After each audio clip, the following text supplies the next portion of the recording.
पहला पॉइंट जो आप सेक्स डिटर्मिनेशन से पहले सीखेंगे वो ये है कि हनी बी एक सोशल इंसेक्ट है।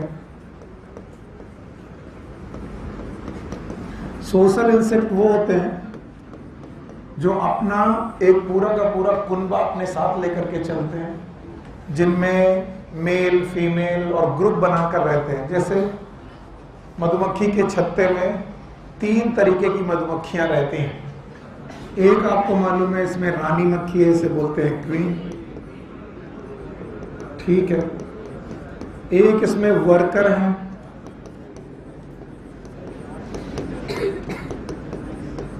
और तीसरे प्रकार के इनमें है मेल, जिन्हें हम लोग ड्रोन भी बोलते हैं।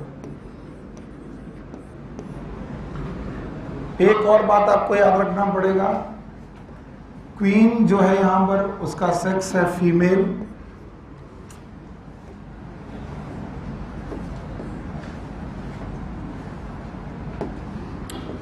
ये फीमेल है। वर्कर भी बेटा फीमेल है,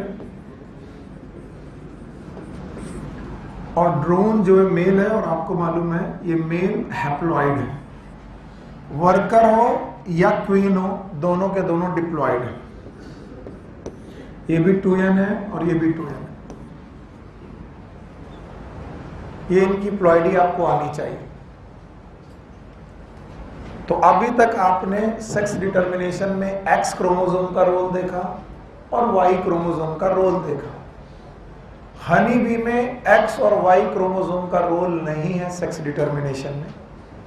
हनी बी में सेक्स डिटर्मिनेशन में एक्स और वाई का रोल नहीं है, बल्कि एक पॉइंट है जिसे आपको याद रखना है। अगर कोई भी बंदा डिप्लॉइड है तो वो फीमेल ही होगा। Diploid is always female. और अगर कोई भी इनमें से हैप्लॉइड है, हैप्लॉइड इज ऑलवेज मेल।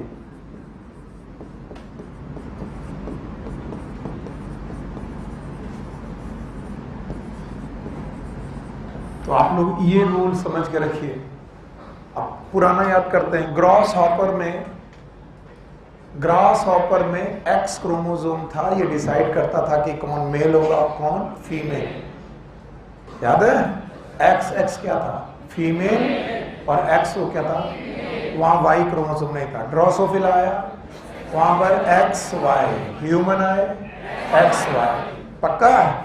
तो भाई कुछ लोग हुए एक्स ओ, कुछ लोग हुए एक्स वाई। हनी भी एकदम ही अलग है, उसे एक्स क्रोमोसोम से मतलब नहीं है सेक्स डिटर्मिनेशन में, कि नहीं हमें एक्स होगा तो फीमेल होगा या एक्स होगा तो फीमेल होगा, ऐसा नहीं। हनी बी के केस में अगर आप डिप्लॉइड हैं तो आप फीमेल हैं, वेदर यू आर क्वीन और यू आर वर्कर। तो बताओ फीमेल कितने प्रकार की? 2। एक कौन? क्वीन और एक वर्कर। और अगर आप हैप्लॉइड हैं तो mail.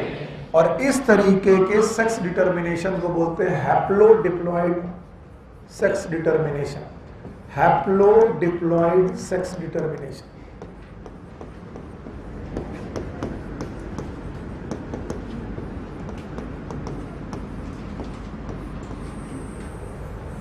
It is not exotype, not XY type. It is haplodiploid type of sex determination और haplodiploid sex determination. तो जो भी डिप्लॉइड है या तो वो फीमेल है, और जो भी हैप्लॉइड है वो मेल है। वन मोर थिंग, एक और थिंग है जो मैं बोल रहा हूं, मे बी हर तरीके की हनी बीज में ना लागू हो, लेकिन ये बाकी ज्यादातर स्पीसीज ऑफ हनी बी में लागू होती है। इनमें जो क्वीन है इट इज फर्टाइल, यानी कि ये रिप्रोडक्शन करती है। इसमें मेल भी है फर्टाइल, यानी ये भी रिप्रोडक्शन में हिस्सा लेते हैं। लेकिन जो वर्कर है, ऑलवेज मैं नहीं लिख रहा हूं, ऑलवेज लिखने में मैं डर जाता हूं, बहुत सारी बातें गलत हो जाती। Worker are generally sterile.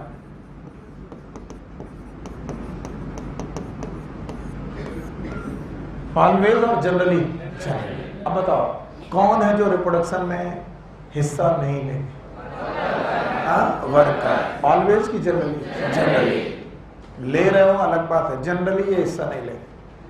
और बताइए यहां पर मेल रिप्रोडक्शन करेगा, फीमेल रिप्रोडक्शन करेगी, लेकिन दोनों फीमेल की एक, कौन सी?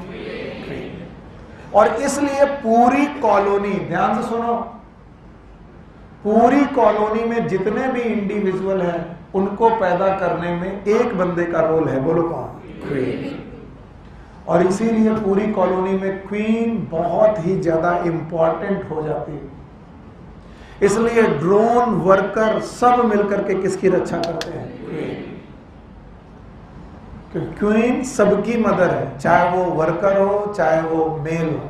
तो यानी पूरे की पूरी सोसाइटी में पूरा का पूरा जो बेटा तुम्हारे हनी बी का पूरा छत्ता है, उसमें सबसे ज्यादा इंपॉर्टेंट कौन है? क्वीन। और कैसे इंपॉर्टेंट है इसको मैं आगे पढ़ाने जा रहा हूं। तो अभी फिलहाल इतना बताओ, क्या एक सोशल इंसेक्ट है? कितने प्रकार के इंडिविजुअल? तीन है ना? हाँ, तीन में से एक कौन? क्वीन, एक कौन? वर्कर, एक कौन? Male, drone. याद है? और बताओ क्वीन और वर्कर हैप्लॉइड की डिप्लॉइड? और work madam male is haploid. कैसे बने वो मैं बता दूंगा। बताइए, क्वीन जनरली फर्टाइल, जनरली नहीं always fertile reproduction, worker generally sterile, और male is haploid and fertile. तो बताओ रिप्रोडक्शन में कौन हिस्सा ले रहा? क्वीन और मेल।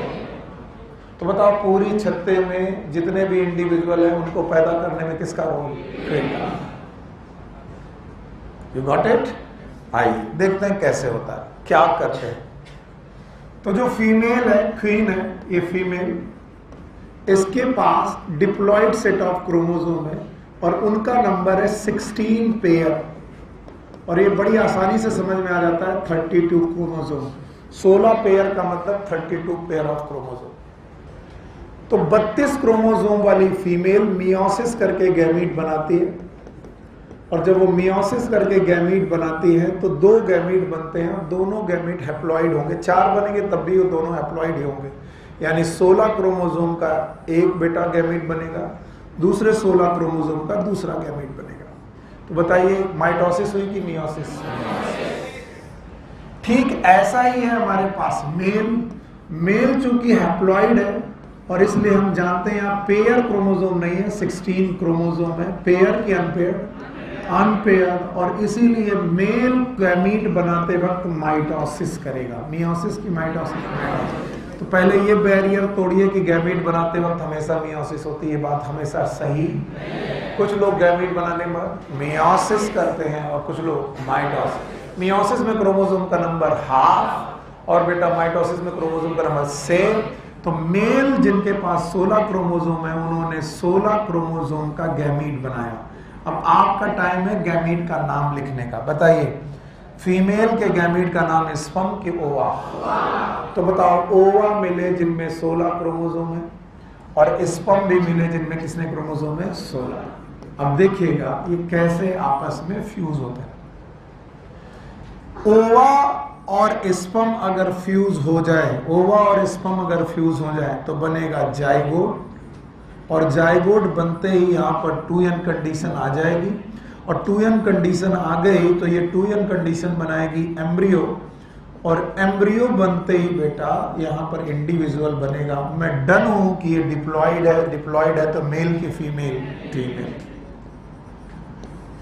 फीमेल बन गए। तो फीमेल बनने के लिए फर्टिलाइजेशन जरूरी है।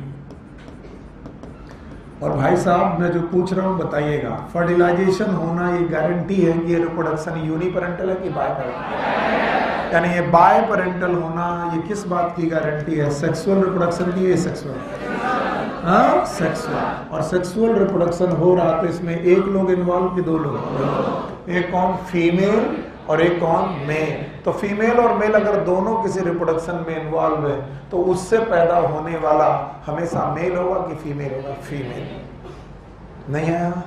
फिर से सुनो, फीमेल और मेल अगर दोनों इन्वॉल्व होकर के बच्चा पैदा कर रहे हैं इसका मतलब वो बच्चा हमेशा फीमेल होगा।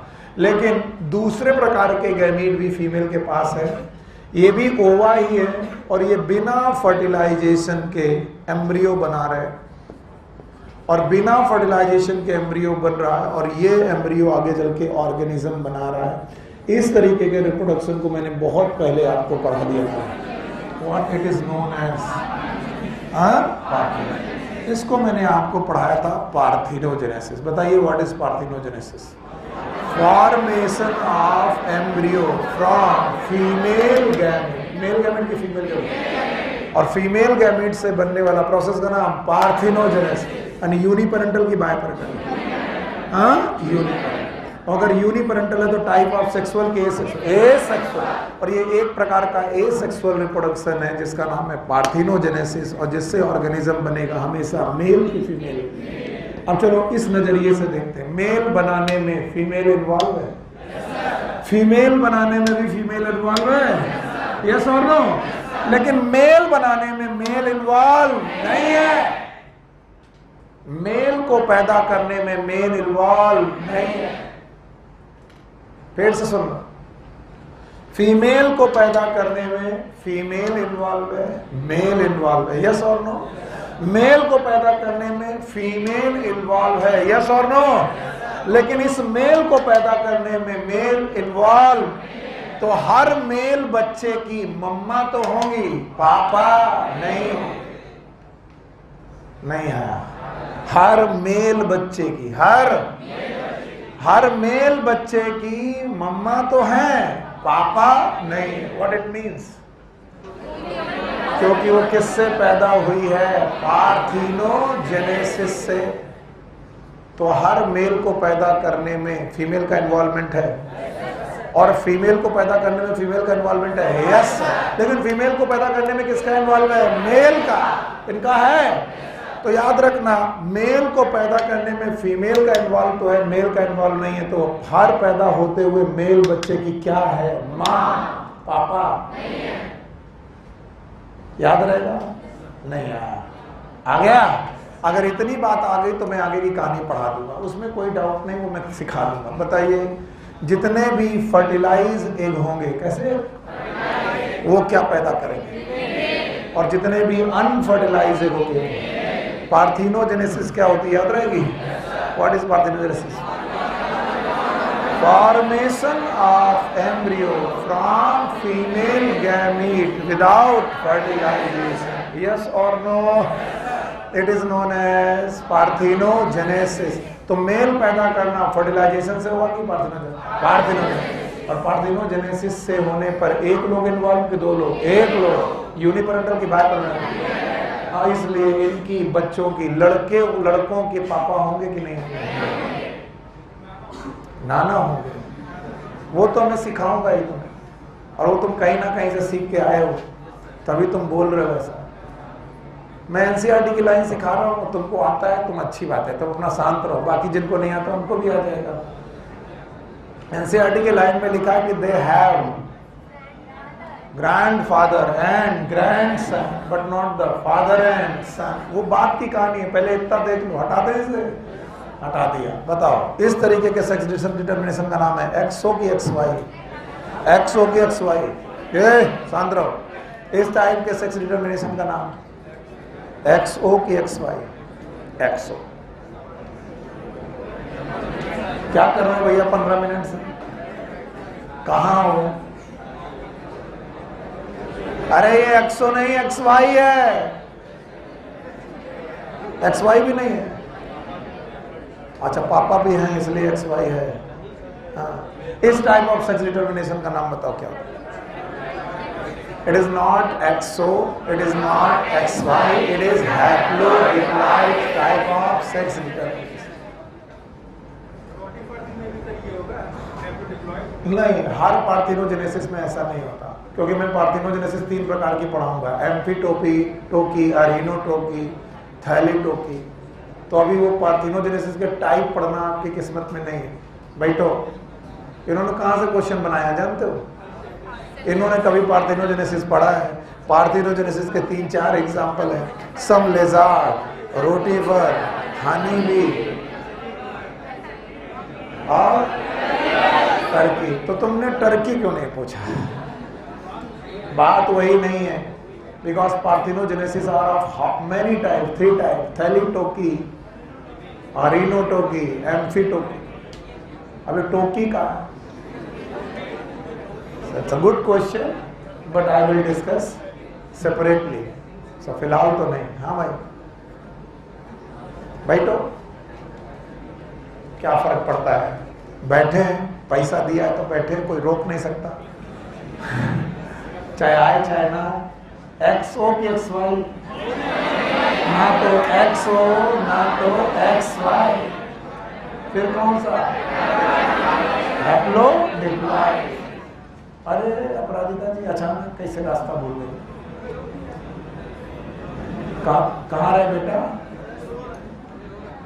तबीयत खराब थी, तबीयत से कह दो खराब मत होना है कि अगस्त तक, समझाओ तबीयत को, ठीक है, फोन करके समझा देना, बैठो।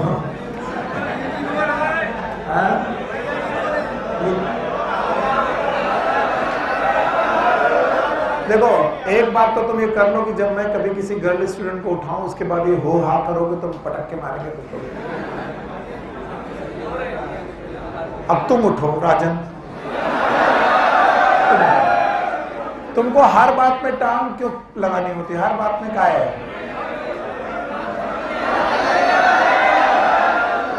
बचपन में मैंने एक मुहावरा पढ़ा हुआ, तुम पे एकदम फिक्स बैठता है, आता ना जाता चुनाव चिन्ह छाता।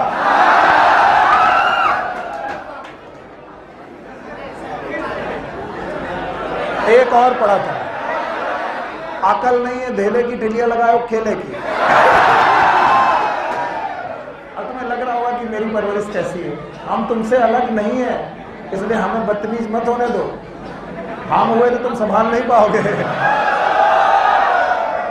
बेटा ये सब कर चुके थे, तुम हो कर, इससे सिलेक्शन नहीं होता। जितने लोग ज्यादा हो करेंगे उनका सिलेक्शन उतने साल और नहीं होगा। करो हो, जाओ मैं तुम्हें श्राप देता हूं। तेरा कौन सी सर, डिस्टिल्ड की अनडिस्टिल्ड? ओके चलो, तो ये एक्सओ नहीं है, एक्स वाई नहीं है, it is haplodiploid. It is a haplodiploid of type of sex determination. जो भी हैप्लॉइड है, मेल की फीमेल, मेल, और जो भी डिप्लॉइड है फीमेल। अब चलो उस क्वेश्चन को डील करते हैं जिसको ज्यादातर लोग सुन रहे हैं। बताओ, फीमेल एन की टू एन, मेल एन की टू एन, एन पक्का? बताइए गैमीट बना, एन और एन बना? बताओ हैप्लॉइड डिप्लॉइड की हैप्लॉइड हैप्लॉइड हैप्लॉइड, इनका गैमीट हैप्लॉइड रहेगा। फ्यूज हुआ, क्या बना? फीमेल। हाँ फीमेल। पार्थिनोजेनेसिस हुआ, क्या बना? हाँ मेल बना। बताओ ये हैप्लॉइड, ये बना मेल। तो एम मतलब, एफ मतलब पक्का? अच्छा बताओ, अब ये मेल ने गैमीट बनाया? No sir. बताइए गैमीट हैप्लॉइड के डिप्लॉइड? हैप्लॉइड। फीमेल ने गैमीट बनाया? Gamete is always haploid, yes और नो? अब बताओ ये दोनों फ्यूज हुए, एम की F, F what is F? Female. क्या पार्थिनोजेनेसिस हुई? एम की एफ, एम बना। अच्छा बताओ ये लाइन पी है? पता नहीं, ये F1 है और ये F2, यस और ये F1 है, ये F1 है, ये भी F1 है। These are F1, these are F1। अच्छा, और ये वाला F2। आइए F1 के मेल को पकड़ते हैं, मेल को पकड़ते हैं। बताइए मेल का पापा है कि नहीं? नहीं है। बेटा, बेटा है, फीमेल है, सॉरी, मेल को पकड़ते हैं। मेल का पापा है कि नहीं है? अच्छा बताओ, बेटा नहीं है, बेटी है, तो इसका बेटा पापा भी। लेकिन क्या ये बेटी आगे चल करके बेटा फर्टिलाइजेशन करेगी? मेन सपोर्ट, ये फीमेल है और ये क्या रहा? मेल। मेल में गैमीट बना और ये फीमेल का गैमीट बना, फ्यूज हुआ, क्या बनाया? 2n, n की 2n, 2n। और क्या इसका एक अनफर्टिलाइज एग रहेगा? मेल बनाएगा। जरा आप इसके नजरिए से देखो, इसके बिटिया नहीं है लेकिन बिटिया का बेटा है, इसका मतलब इसका सन है कि ग्रैंड सन? इसका पापा नहीं है लेकिन इनको बनाने वाला एक मेल होगा, यस। तो सन होगा कि नहीं होगा? नहीं होगा। फादर होंगे कि नहीं होंगे? तो क्या होंगे? ग्रैंड, यानी नाना होंगे, नानी नहीं। मजाक मत किया करो, टॉपिक चला जाता है हाथ से। नाना होगा और नाती, बेटा, पापा। तो बताओ सन होंगे कि नहीं होंगे? ग्रैंड सन होंगे, फादर होंगे, ग्रैंड फादर। और इस टाइप के सेक्स डिटर्मिनेशन का नाम हैप्लोडिप्लॉइड टाइप ऑफ सेक्स डिटर्मिनेशन। तो यहाँ एक्स का कोई रोल, एक्सओ का रोल, एक्स वाई का रोल भी नहीं है। यहाँ पर किसका रोल है? हैप्लोडिप्लॉइड। तो हैप्लॉइड होना इज मेल और डिप्लॉइड होना is female. And now this is out of course according to NCERT. जो मैं पढ़ाने जा रहा हूं पहले लिख दिया। जिनका मन ना करे वो आराम से बाहर जाकर के अपना चाय पानी कर सकते हैं, कोई बात नहीं, मेरे को कोई फर्क नहीं पड़ता। एक दो क्वेश्चन एक दो साल में पूछे गए, इस वजह से मैं उन 85 के बाद 5 क्वेश्चन को ढूंढने की कोशिश कर रहा हूं, जिसको तुम ये ना कह पाओ कि सर आपने जो पढ़ाया उनमें से 80-85 क्वेश्चन आए, 90 नहीं आए। तो 80 से 85-83 क्वेश्चन तो एनसीईआरटी से आएंगे। 5 से 7 क्वेश्चन जो आउट ऑफ सिलेबस आते हैं उनके लिए मैं सब चीजें पढ़ाता हूं। तो आप पढ़ लीजिए, एक बार देख लीजिए, ध्यान सुनिए। इसमें से एक हाइपोथेसिस है, ये हाइपोथेसिस सीबी ब्रिज नाम के साइंटिस्ट ने पढ़ाई थी, और इस हाइपोथेसिस को हम लोग ब्रिज हाइपोथेसिस के नाम से जानते हैं।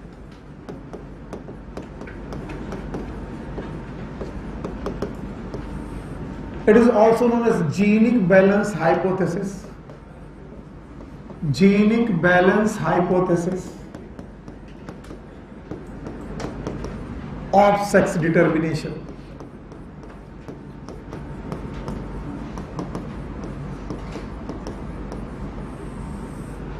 ये जीनिक बैलेंस हाइपोथेसिस है सेक्स डिटर्मिनेशन की, ब्रिज हाइपोथेसिस भी बोलते हैं इसे, और ये केवल लागू होती है ड्रोसोफिला में, नॉट फॉर ऑल। तो 1-2 साल बच्चों ने मुझसे इस क्वेश्चन को भी पूछा था कि सर ड्रोसोफिला इतना इंपॉर्टेंट क्यों है कि तुम उसके लिए एक अलग से हाइपोथेसिस पढ़ाने लगे। तो मैंने कहा ड्रोसोफिला इसलिए इंपॉर्टेंट है कि इसमें जेनेटिक स्टडीज बहुत हुई है, और जेनेटिक स्टडीज करने वाले हमारे एक महान साइंटिस्ट का नाम है टी.एच. मॉर्गन। तो टी.एच. मॉर्गन ने लिंकेज, क्रॉसिंग ओवर इसी पे डिस्कवर किया था, और इस वजह से इनके सेक्स डिटर्मिनेशन को देखना बहुत जरूरी हो गया था। टी.एच. मॉर्गन ने इसी फ्लाई पर काम किया था, इसका नाम है फ्रूट फ्लाई। क्या नाम है? फ्रूट। तो ड्रोसोफिला या फिर फ्रूट फ्लाई पर कुछ एक्सपेरिमेंट हुए, और उन एक्सपेरिमेंट को हमें जानना चाहिए, और उसी की बेसिस पर ये हाइपोथेसिस दी गई। तो पहली बात जो यहाँ लिखा था, इट इज इन सिलेबस, ये out of syllabus, it is out of syllabus. Scientist का नाम सीबी ब्रिज, ब्रिज की हाइपोथेसिस का नाम bridge hypothesis, also known as genic balance hypothesis of sex determination, and this hypothesis is applied for all type of insect, no, only for drosophila, और you have to know, आपको मालूम होनी चाहिए, भले question आए या ना। याद रखना, जीनिक बैलेंस हाइपोथेसिस कहती है there is no role of Y chromosome, no role of Y chromosome in sex determination.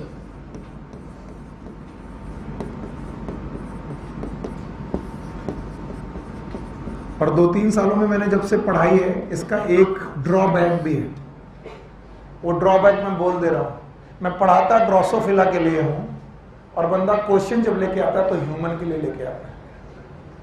मैंने ये हाइपोथेसिस ड्रोसोफिला में पढ़ाई कि ह्यूमन के लिए, तो ये ह्यूमन पे अप्लाई। तो ये बात कि वाई क्रोमोसोम का सेक्स डिटर्मिनेशन में कोई रोल नहीं है, किस पे लागू होती है? ह्यूमन पे भी नहीं लागू होती।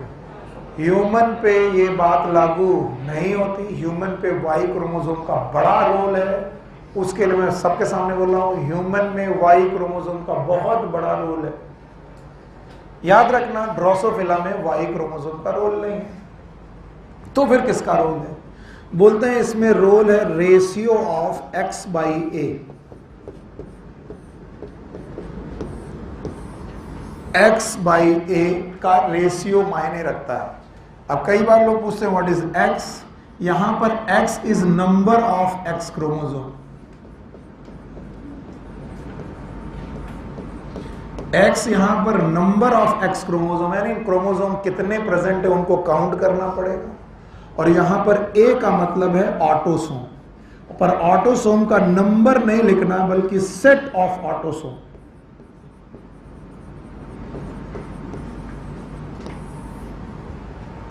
एक्स बाई ए में what is X? Number of X chromosome. What is A? यहां पर नंबर नहीं है, यहां पर क्या है? सेट। कई बार बच्चे पूछते हैं व्हाट इज सेट। जैसे मैं बोलूं मेरे पास 23 पेयर है क्रोमोसोम, मेरे पास, मैं ड्रोसोफिला नहीं पर फिर भी मैं क्वेश्चन पूछूं तो 23 पेयर में एक सेट है 23 का, दूसरा सेट है 23 का, तो बताओ n होना एक सेट है, दूसरा n होना दूसरा सेट है। So how many set I have? 2। तो अगर मैं 23 में से 23वां हटा दूं और बचे 22, तो 22 बताओ सेक्स क्रोमोसोम है कि ऑटोसोम? तो ऑटोसोम के 22 गिनूंगा कि सेट गिनूंगा? तो बताओ 22 पेयर होने के बावजूद भी सेट कितने हैं? 2। तो 44 क्रोमोसोम यहाँ लिखूंगा कि 2? 2, क्योंकि यहाँ पर क्रोमोसोम लिखना है कि सेट। और यहाँ पर क्या लिखना है? तो क्रोमोसोम की जब बात आएगी तो क्या लिखोगे? नंबर। और जब ऑटोसोम की बात आएगी तो नंबर की सेट। और इस तरीके से उन्होंने इस रेशियो के कुछ रिजल्ट देखे, वो रिजल्ट मैं आपके सामने शेयर कर रहा हूं और आप इसे लिख लीजिएगा, एक बार लिख लीजिएगा, सुन लीजिएगा। हटा दूं मैं इसे?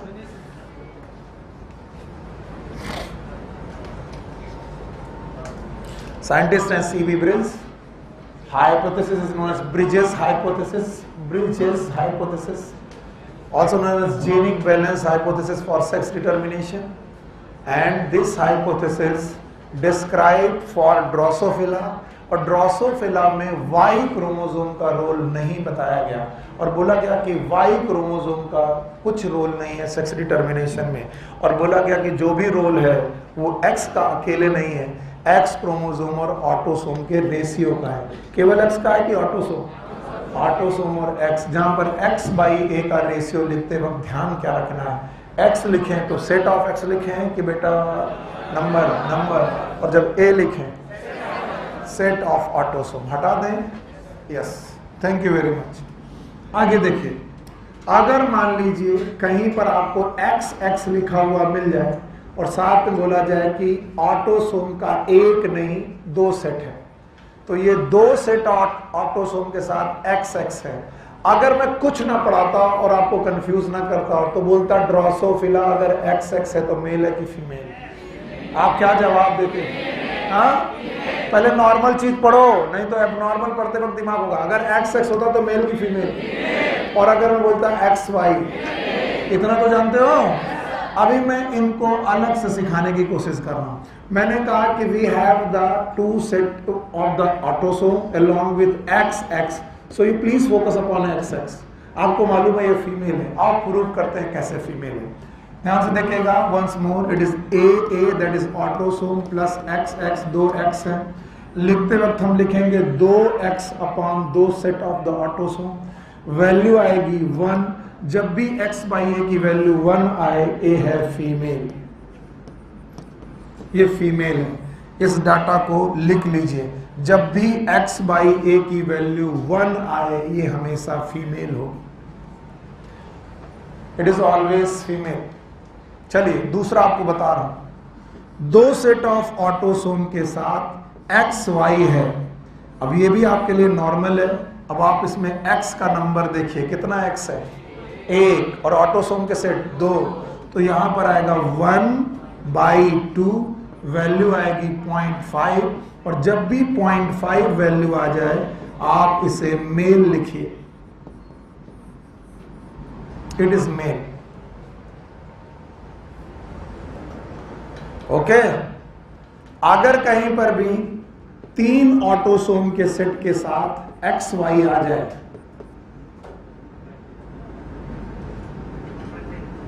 क्या लिखेंगे? हाँ, 1/3, वैल्यू क्या है? सी। ओके, 1 मोर। अगर ट्रिपल एक्स के, सॉरी 2x के साथ एक y आ जाए, देखिए 3 ऑटोसोम और 2x और y आ जाए। अब आप इसे देखिए, 2/3, वैल्यू बताओ? 6 7 I think, yes or no? It is intersex. गाइनेंड्रोमॉर्फ, ना मेल ना फीमेल, मेल और फीमेल दोनों के बीच का। या फिर 3 सेट ऑफ ऑटोसोम के साथ 2 एक्स क्रोमोसोम आ जाए। It is again 2/3, value is again 0.67 and it is again intersex.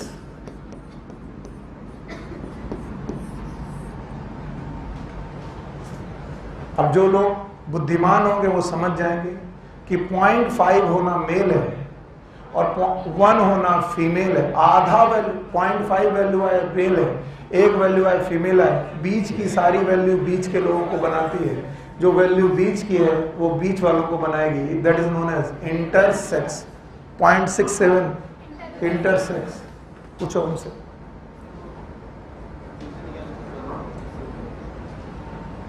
Point 0.67 एक है कि बेटा 0.5 और 1 के बीच का है। 0.5 होना मेल है, 1 होना फीमेल है। इन दोनों के बीच में कोई भी वैल्यू आए वो दैट इज इंटरसेक्स। एक और वैल्यू देखिएगा प्लीज।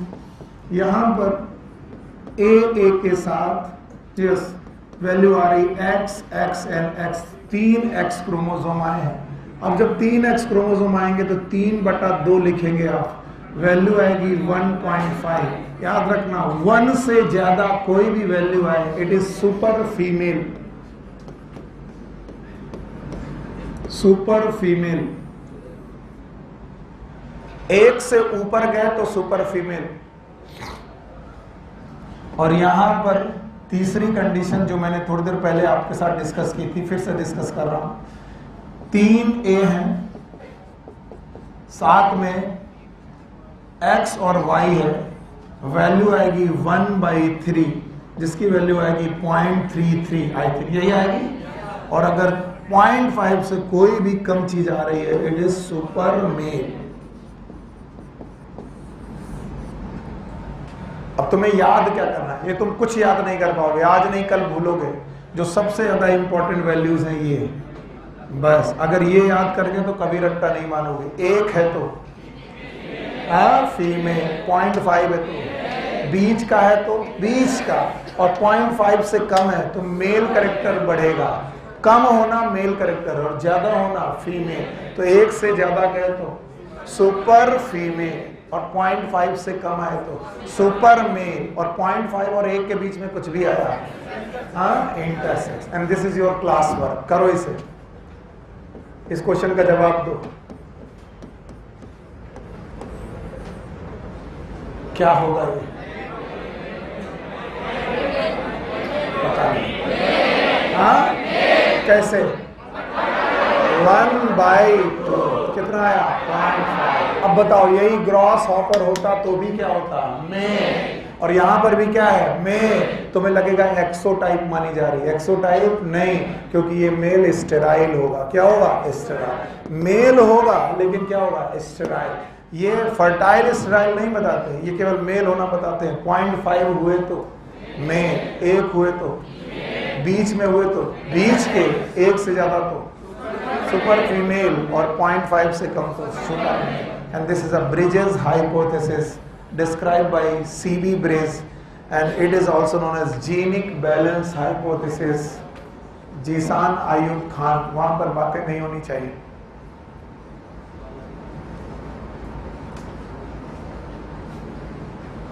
चलो ये वैल्यूज बताओ, बताओगे? चलो बताओ। अब मैं हटा दूं?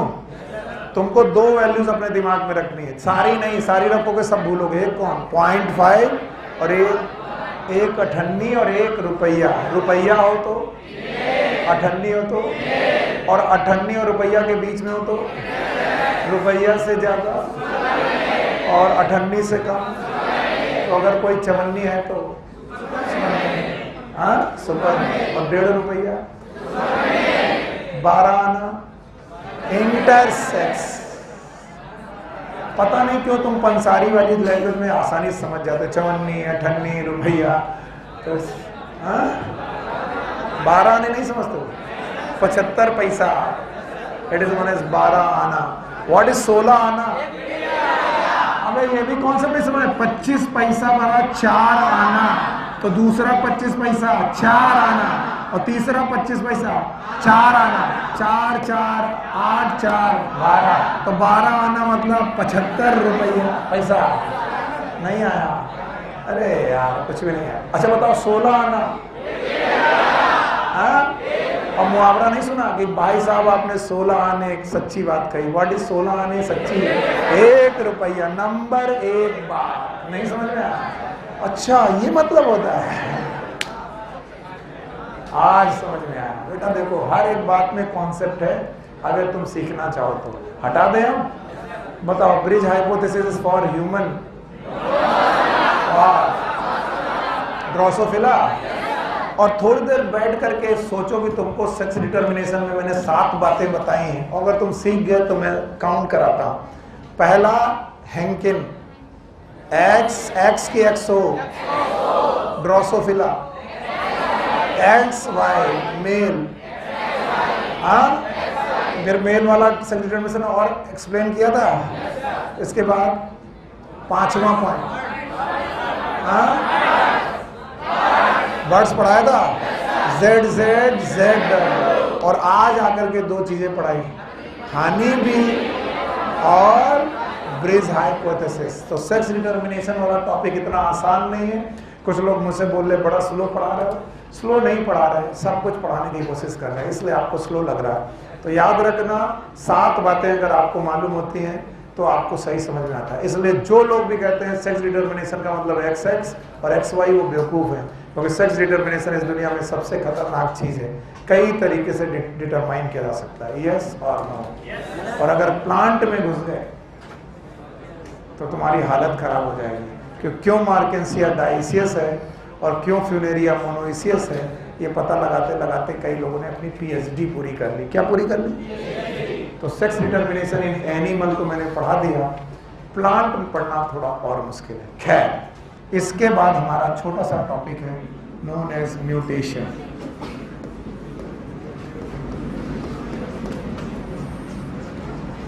बड़ा टॉपिक है लेकिन आपको लगेगा छोटा, क्योंकि बुक में छोटा लिखा है। चलिए आइए। Mutation is sudden change in genetic material, sudden change in genetic material.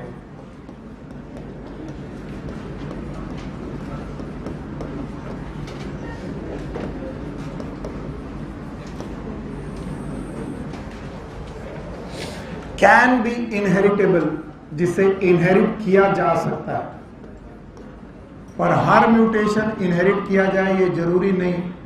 जैसे अगर किसी के फादर को कैंसर है तो उसके बच्चे को भी कैंसर होगा ये जरूरी नहीं है, लेकिन कैंसर का कारण म्यूटेशन हो सकता है। तो इट इज ऑलवेज इनहेरिटेबल कि कैन बी इनहेरिटेबल, ये इनहेरिट किए जा सकते हैं। दूसरा पॉइंट ये हुआ। बताओ व्हाट इज म्यूटेशन? पहला point sudden change in genetic material. Genetic material में सडन चेंज हो जाना, it is mutation and it can be inheritable. याद रखना, जनरली म्यूटेशन आर रिसेसिव, पहले ही पढ़ा चुका था। जनरली म्यूटेशंस आर रिसेसिव, पर मैंने ऐसे नहीं कहा कि दे आर ऑलवेज रिसेसिव। मैंने ऐसे नहीं कहा। Generally mutation are recessive, they are rarely useful. Rarely useful होते हैं, मोस्टली हार्मफुल ही होते हैं। ज्यादातर म्यूटेशन हार्मफुल ही होते हैं, बहुत कम म्यूटेशन है जो आपके लिए यूजफुल हो। और तीसरी बात, they are very much necessary for evolution.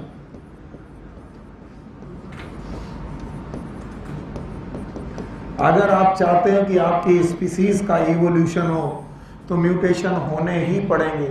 अगर इवोल्यूशन नहीं हुआ, अगर बेटा म्यूटेशन नहीं हुआ तो इवोल्यूशन के चांसेस बहुत कम है, आप इवॉल्व नहीं हो पाओगे। और एक बात जो आपको याद रखनी है, म्यूटेशन आर वेरी स्लो। एक दिन में हम बंदरों से आदमी नहीं बने, मिलियंस ईयर लग गए। इसका मतलब इवोल्यूशन एक स्लो प्रोसेस है, इसलिए म्यूटेशन भी स्लो प्रोसेस है। चलिए ये sudden change in genetic material है, can be inheritable, generally mutation are recessive, rarely useful, mostly harmful, and they are very necessary for evolution. Slow, fast और slow? Slow. और एक बात जो आपको म्यूटेशन में देखनी चाहिए कि म्यूटेशन, मैंने जेनेटिक मटेरियल के बारे में बोला, और जेनेटिक मटेरियल के बारे में आज तक मैंने जो पढ़ाया है वो ये है कि भाई यूकैरियोटिक लोगों में डीएनए और हिस्टोन मिल जाते हैं। डीएनए और हिस्टोन मिलकर के एक थ्रेड लाइक स्ट्रक्चर बनाते हैं। इस थ्रेड का नाम है क्रोमैटिन। इन क्रोमैटिन में कंडेंसेशन होता है। क्या होता है? कंडेंसेशन। और कंडेंसेशन से बनता है क्रोमोसोम। फिर से बोलो, क्रोमोसोम। तो अगर मुझे म्यूटेशन कराना है तो मैं इन सारी जगह म्यूटेशन करा सकता हूं। I can mutate the chromosome, I can mutate the chromatin, and even I can mutate the structure of DNA. So mutation can be anywhere in DNA, in chromatin or in chromosome, because DNA and histone, they will unite to form chromatin, and chromatin in M phase, किस phase? M phase, become the chromosome. और अगर ये chromosome बन गया तो mutation chromosome में हो सकता है, म्यूटेशन क्रोमैटिन में हो सकता है, म्यूटेशन डीएनए में हो सकता है। चलिए, अब मैं ये पेज हटा रहा हूं और आपको इस पेज की सारी बातें मालूम होनी चाहिए। चलिए, म्यूटेशन इज सडन, ग्रेजुअल और सडन। अचानक होता है।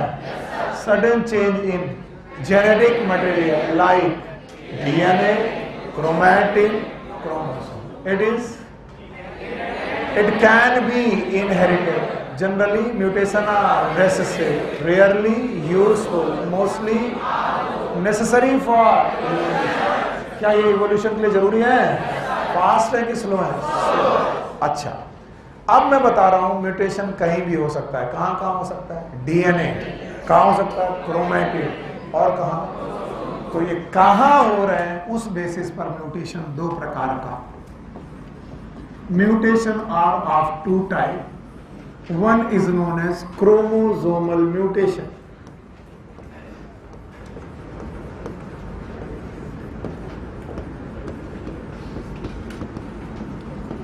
Chromosomal mutations. दूसरे प्रकार के mutations they are known as gene mutations.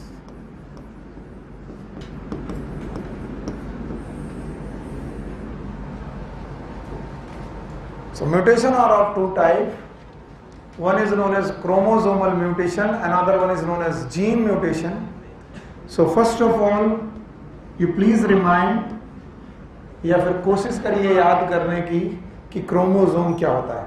Chromosome में एक कॉन्स्ट्रिक्शन होता है, सेंट्रोमियर बोलते हैं, और इसमें बेटा जो अटैच स्ट्रक्चर हैं they are known as chromatids. बोलो, क्रोमैटिड्स। तो मुझे मालूम है it is a centromere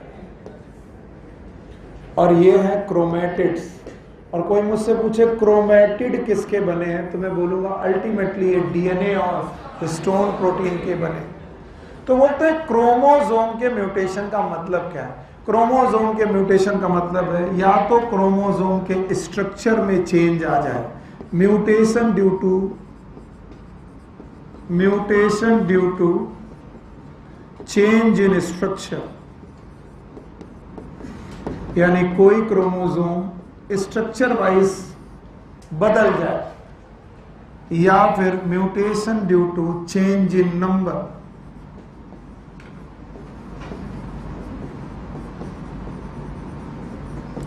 change in number of chromosome. जैसे ह्यूमन के पास कितने क्रोमोसोम हैं? 23 पेयर। तो 23 पेयर का मतलब टोटल कितने क्रोमोसोम? 46। और 46 के बजाय आपके पास 47 क्रोमोसोम आ जाए, ये म्यूटेशन है। अगर 43 बचे, ये म्यूटेशन है। 45 बचे, म्यूटेशन है। तो बताओ 45, 43, 42 ये से स्ट्रक्चर की बात चल रही है कि नंबर की? नंबर। और अगर बेटा इस क्रोमोसोम में स्ट्रक्चर में कुछ बदलाव आ जाए तो it is known as mutation. तो म्यूटेशन इन क्रोमोसोम कितने प्रकार से हो सकता है? दो। एक mutation due to change in structure, और दूसरा mutation due to change in number of chromosome. Now gene mutation, everyone here? Gene mutation is the topic of next chapter. जब मैं मॉलिक्यूलर बेसिस ऑफ इनहेरिटेंस पढ़ाऊंगा तब ये फिर से mutation पढ़ाऊंगा। सो आप लोग याद रहे, म्यूटेशन में आपको 2 बार पढ़ाऊंगा, एक बार इस चैप्टर में, एक बार अगले चैप्टर में, क्योंकि जब तक आप जीन नहीं समझेंगे जीन म्यूटेशन आपको समझ पाना थोड़ा मुश्किल है। खैर, मैं बायोमॉलिक्यूल आपको पढ़ाया हूं, उस नॉलेज के हिसाब से मैं आपसे कुछ क्वेश्चन पूछ रहा हूं, आप जवाब देंगे? चलिए जवाब दीजिए। क्या आपको डीएनए का डबल हेलिकल मॉडल याद है? You know that the DNA have the single helical की double helical? Double helical, 2 strand है सर, 2 स्ट्रैंड में ए के सामने हमेशा टी, भूल गए आप, याद है? एडेनिन हमेशा किससे पेयर करेगा? थायमिन। गुआनिन हमेशा, साइटोसिन हमेशा, थायमिन हमेशा, एडेनिन हमेशा, थायमिन। आज बिना वो चैप्टर पढ़ाए मैं छोटी सी जानकारी आपको दे रहा हूं। कोई पूछे व्हाट इज जीन, तो बोलना gene is a sequence of nitrogen base. मेरे साथ बोलो, sequence of nitrogen base upon DNA. DNA में नाइट्रोजन बेस का जो सीक्वेंस होता है उसे जीन बोलते हैं। तो बताओ, एटीजीसी होना ये एक जीन होना है, टीसीए जीए होना ये होना एक जीन होना है। तो कोई पूछे व्हाट इज जीन, बता पाओगे? What is gene? It is a sequence of nitrogen base upon DNA.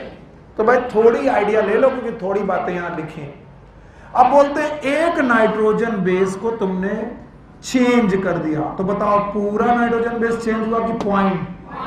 तो gene mutation are of 2 type. अगर आपने एक नाइट्रोजन बेस को जाकर बदल दिया तो इसे बोलेंगे पॉइंट म्यूटेशन। फिर से बोलो, पॉइंट म्यूटेशन। और अगर आपने सारे नाइट्रोजन बेस का फ्रेम बदल दिया, क्या बदल दिया? Frame.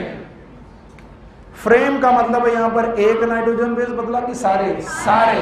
Then it is known as frame shift mutation.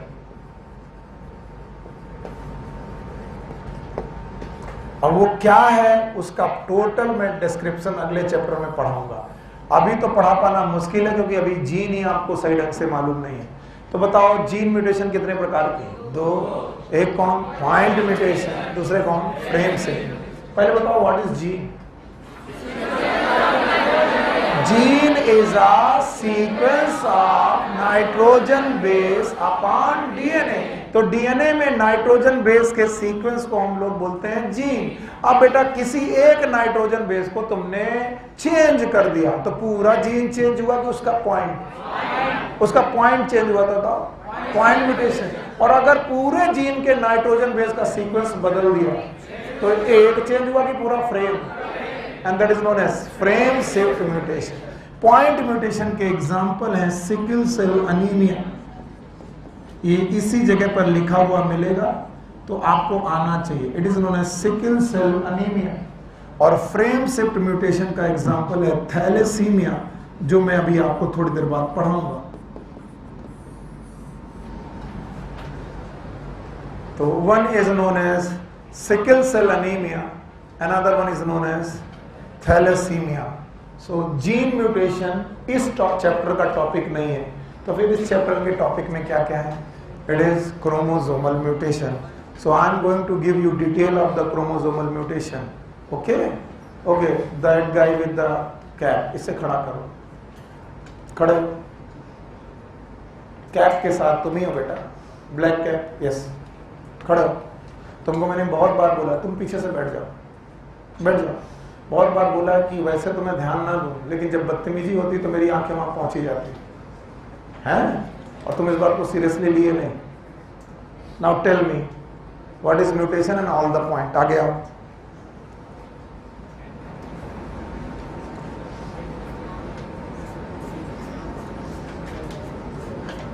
Mutation के जितने पॉइंट और जितने टाइप मैंने पढ़ाए हैं सब बताओ।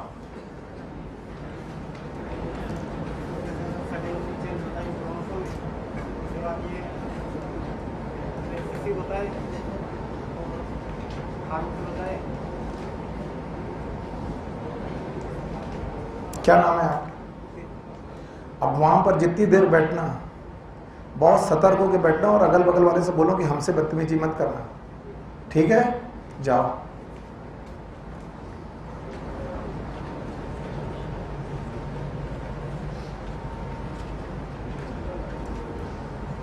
हाँ भाई चलो। म्यूटेशन कितने टाइप का? दोनों याद रहेगा? पहला कौन? दूसरा क्रोमोसोम। क्रोमोसोम म्यूटेशन है? जीन म्यूटेशन है? बताओ जीन म्यूटेशन कितने प्रकार के? दो। जीन म्यूटेशन समझने के लिए डेफिनेशन आनी चाहिए। जीन की आती है? It is a sequence of nitrogen based on point हो सकता है, फ्रेम हो सकता है। पॉइंट म्यूटेशन का नाम sickle cell anaemia, frame cell mutation का थैलेसीमिया। क्या यहाँ बेटा म्यूटेशन क्रोमोसोम से हो सकता है? क्रोमोसोम के म्यूटेशन कितने प्रकार के? दो। Change in structure and change in. So I am going to deal with the chromosomal mutation in detail. और इसमें से एक क्वेश्चन 3 साल पहले पूछा गया, तो आपको लगेगा भले कि एक्स्ट्रा पढ़ाया जा रहा, लेकिन 3 साल पहले ये नीट में आया हुआ क्वेश्चन है, इसलिए बहुत अवेयर रहना। क्रोमोसोमल म्यूटेशन में चेंज इन स्ट्रक्चर, और इनकी लाइनें एनसीईआरटी में लिखी हुई हैं, इसलिए अंडरलाइन कर लेना। स्ट्रक्चर बदलेगा तो क्या क्या बदल सकता है? देखिए क्या बदल सकता है। स्ट्रक्चर बदलते वक्त एक क्रोमेटिड का आर्म छोटा हो सकता है। छोटा होने का मतलब आर्म टूट गई, टूट जाना it is known as deletion. Delete हो जाना it is known as deletion.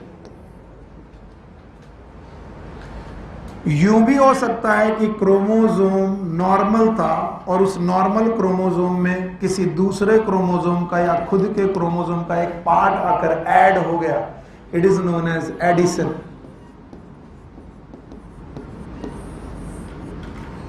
Addition, ये डिलीशन होना और एडिशन होना ये चेंज इन स्ट्रक्चर की वजह से है। यूं भी हो सकता है कि क्रोमोसोम का एक सेगमेंट अपने आप को डुप्लीकेट कर दे। देखना ध्यान से, मान लीजिए यहां पर एक सेगमेंट ए था, यहां बी था और यहां सी था। अचानक इस क्रोमोसोम में एक सेगमेंट बढ़ गया, यस, ए बी बी और सी हो गया। बताइए कौन सा सेगमेंट 2 बार आया? B. And this is known as duplication. It is known as duplication. और जो क्वेश्चन आया था नीट का, जाकर के अनसॉल्व देख लेना, वो 4थे नंबर पे अब पढ़ाने जा रहा हूं। ये जो 4थे नंबर वाला चेंज इन स्ट्रक्चर है, ये एनसीईआरटी में ना दिए होने के बावजूद नीट में क्वेश्चन आया 3 साल पहले। वो क्या है? It is known as reciprocal translocation. और वो क्या होता है उसे आप अभी तुरंत समझ जाएंगे, थोड़ा धैर्य रखें। रेसिप्रोकल ट्रांसलोकेशन क्या होता है? ध्यान से देखिए, हमने आपको कभी ना कभी क्रॉसिंग ओवर पढ़ाई है। क्रोमोसोम नंबर 1 क्रोमोसोम नंबर 1 के साथ पेयर में रहता है, तो 1 और 1 के बीच में क्रॉसिंग ओवर होना it is known as legitimate crossing over, वैध क्रॉसिंग ओवर। वैध का मतलब ये हो सकता है, इसमें कोई दिक्कत नहीं। इसका मतलब है होमोलॉगस क्रोमोसोम के बीच में क्रॉसिंग ओवर होना it is good.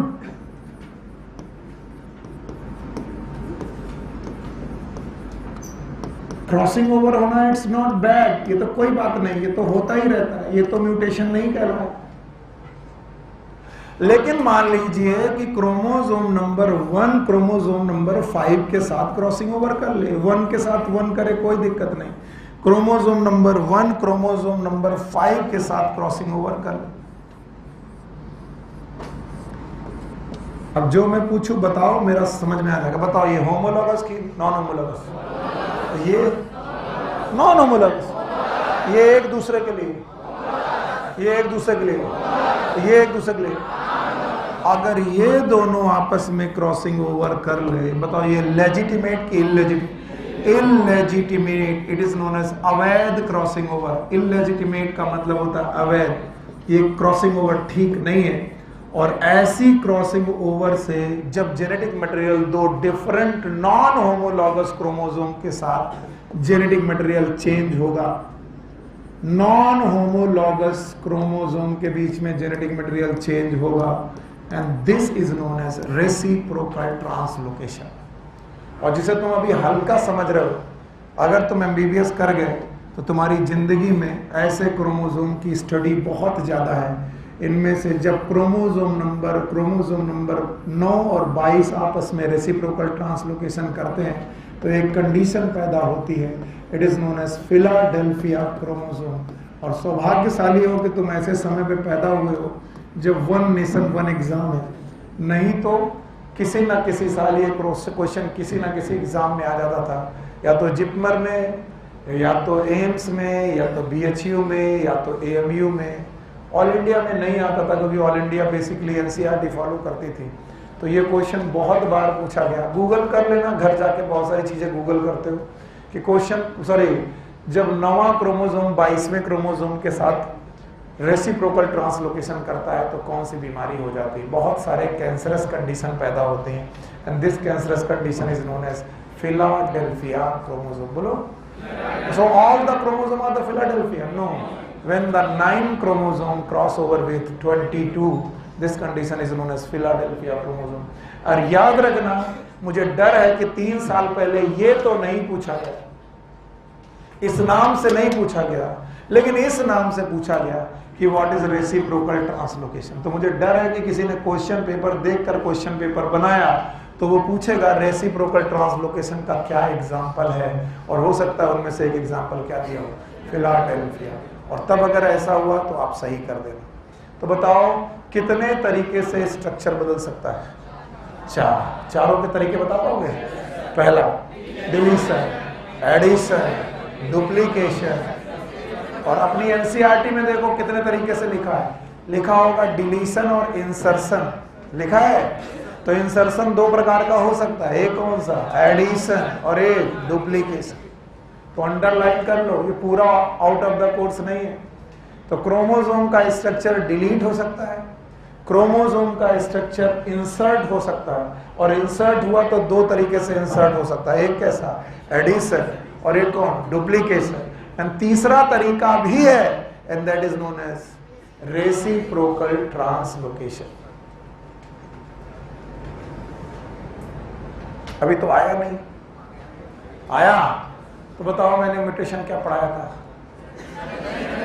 Sudden change पढ़ाया था। कितने प्रकार का पढ़ाया था? एक जीन पढ़ाया था, क्रोमोसोम पढ़ाया था, जीन 2 प्रकार का पढ़ाया था, एक कौन? पॉइंट, और एक फ्रेम से। अभी क्रोमोसोम पढ़ाया, और वो भी कितने प्रकार का? 2, एक कौन? स्ट्रक्चर, और एक नंबर। और नंबर अभी बाकी है मेरे दोस्त, अभी कौन सा? स्ट्रक्चर। और स्ट्रक्चर कितने प्रकार का? 4। चारों बता पाओगे? पहला डिलीशन, दूसरा एडिशन, तीसरा डुप्लीकेशन। हटा दूं मैं? नहीं? तो जल्दी जल्दी लिखो, जो कुछ लिखना है जल्दी से लिखो। तो बताओ स्ट्रक्चर ऑफ क्रोमोसोम कितने तरीके से बदल सकता है? 4। चारों के नाम? डिलीशन, एडिशन, और होमोलॉगस क्रोमोसोम के बीच में होने वाली क्रॉसिंग ओवर इज लेजिटिमेट और इललेजिटिमेट।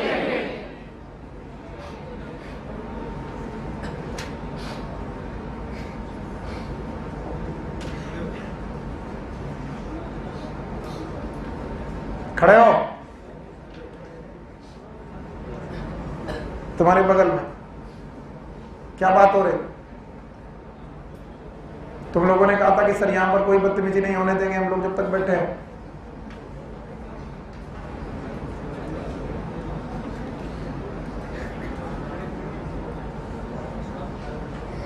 जो नहीं बदल सकता वो नहीं बदल सकता, चाहे कुछ भी कहो। बैठ जा भाई। आइए, क्रोमोसोमल म्यूटेशन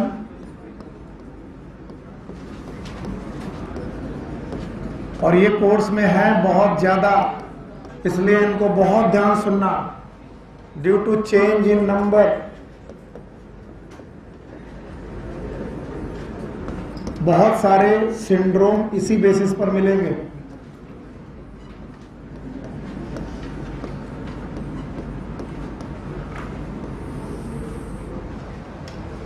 और ये 2 प्रकार के म्यूटेशन हैं। एक का नाम है यूप्लॉइडी,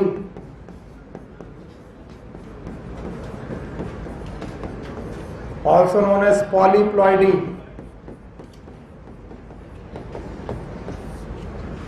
एक का नाम है एन्यूप्लॉइडी। तो इस चैप्टर को खत्म होने के पहले ये सब कुछ सीखना है तुम्हें, क्योंकि अभी बहुत सारे सिंड्रोम तुम्हें एन्यूप्लॉइडी के मिलेंगे।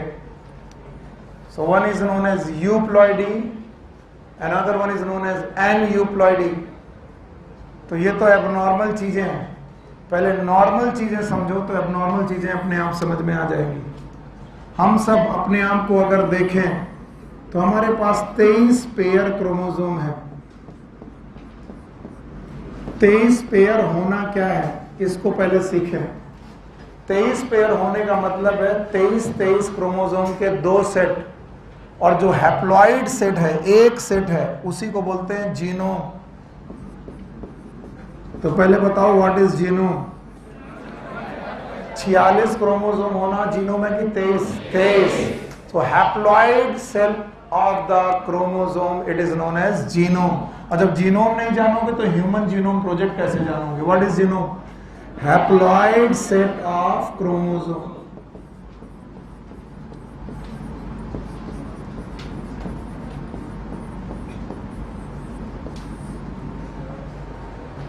जो हमारा हैप्लॉइड सेट ऑफ क्रोमोसोम है it is known as genome. तो बताओ एक क्रोमोसोम जीनोम है कि 23? तो 23 क्रोमोसोम का एक सेट हैप्लॉइड कहलाया, 23 क्रोमोसोम का दूसरा सेट हैप्लॉइड कहलाया। तो बताइए किसी भी डिप्लॉइड ऑर्गेनिज्म में एक सेट जीनोम है कि 2 set? So we have the 2 set of genome. पर ये 2 सेट ऑफ जीनोम कैसे बना, जरा इसकी फीलिंग लीजिए। 2 सेट ऑफ जीनोम ऐसे बना कि 23 जगह पर पेयरिंग हुई। पहले क्रोमोसोम की पेयरिंग, दूसरे क्रोमोसोम की पेयरिंग, तीसरे क्रोमोसोम की पेयरिंग, चौथे एंड सो ऑन। ऐसे कितने पेयर हैं? 25। जिसमें से हर पेयर को बोलते हैं सोमिक, सोमिक या फिर Somi. So every pair of the chromosome is known as somi। और पेयर में 2 लोगों का होना इट इज नोन एज डाइसोमी। तो हमारे पास कितनी डाइसोमी है? बस सीख गए तुम लोग। कितनी डाइसोमी है? 23। जब 23 डाइसोमी है तो हम लोग 2 सेट बनाते हैं, इसका मतलब डिप्लॉइड। बोलो क्या?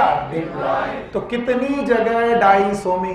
23 जगह। तब हम क्या बने? डिप्लॉयड। तो बताओ डिप्लॉयड होना और डाइसोमी होना एक ही बात है कि अलग अलग? अलग अलग। सोमी होना एक पेयर के रेस्पेक्ट में देखा जाता है, और प्लॉइडी होना सेट के रेस्पेक्ट में। किसके? सेट। बताओ डिप्लॉयड का मतलब 23 का एक सेट, 23 का एक सेट। ट्रिप्लॉइड 23 के 3 सेट। हैप्लॉइड 23 के एक सेट। 4 नहीं पूछेंगे। हैप्लॉइड 23 का एक सेट। डिप्लॉइड 23 के 2 सेट। ट्रिप्लॉइड पक्का? और बताओ सोमी का मतलब एक पेयर। तो बताओ सोमी में 2 लोग, डाइसोमी। तो बताओ हमारे पास कितनी डाइसोमी है? 23 जगह पर डाइसोमी है तो हम डिप्लॉइड हुए। तो डिप्लॉइड होना और सोमी होना एक ही बात है। तो जब पेयर के रेस्पेक्ट में बोलेंगे तो सोमी बोलेंगे, और जब सेट के रेस्पेक्ट में बोलेंगे तो डिप्लॉइड। आप सुनो यूप्लॉइडी की कहानी कैसे चालू होती है। बोलते हैं यूप्लॉइडी की कहानी चालू होती है जीवन से। जीवन में हमारे पास क्रोमोसोम के पेयर है। मैं 2 ही दिखा रहा हूं, इसका मतलब एक ही पेयर नहीं है। कितने पेयर हैं? 23। फिर हमारा एस फेज आता है, और एस फेज में हम अपने पेयर को डबल करते हैं कि अमाउंट को? अमाउंट को। तो अभी भी 23 पेयर हैं, लेकिन बताओ अमाउंट में डबल। फिर आता है एनाफेज। बोलो क्या आता है? एनाफेज। और एनाफेज में ये सारे क्रोमोसोम फिर से टूटते हैं। तो बताओ 2 क्रोमोसोम यानी एक पेयर ऑफ क्रोमोसोम से कितने क्रोमोसोम बनते हैं? 4। ये एनाफेज के बाद आता है टीलोफेज। फिर बोलो telophase, prophase, metaphase, anaphase, telophase. Telophase के पास होना ये चाहिए कि ये हर क्रोमोसोम अलग अलग न्यूक्लियस में चला जाए। यस और नो? तो बताओ यहां पर N और N होना क्या है? 2N। यहां पर भी 2n, पर जो यहां पर क्या है n n n, और होना ये चाहिए कि एक साथ 4 सेल बन जानी चाहिए। माइटोसिस की मियोसिस, मियोसिस क्या बन जानी चाहिए? 4 सेल, और हर सेल में क्रोमोसोम आधे चले जाने चाहिए। पर 4 सेल बनना इज नोन एज साइटोकाइनेसिस। बोलो क्या? तो बताओ पहले क्या हो गई? कैरियोकाइनेसिस। फिर क्या होगी? पर कैरियोकाइनेसिस में आप टीलोफेज में गए। कहां गए? टीलो।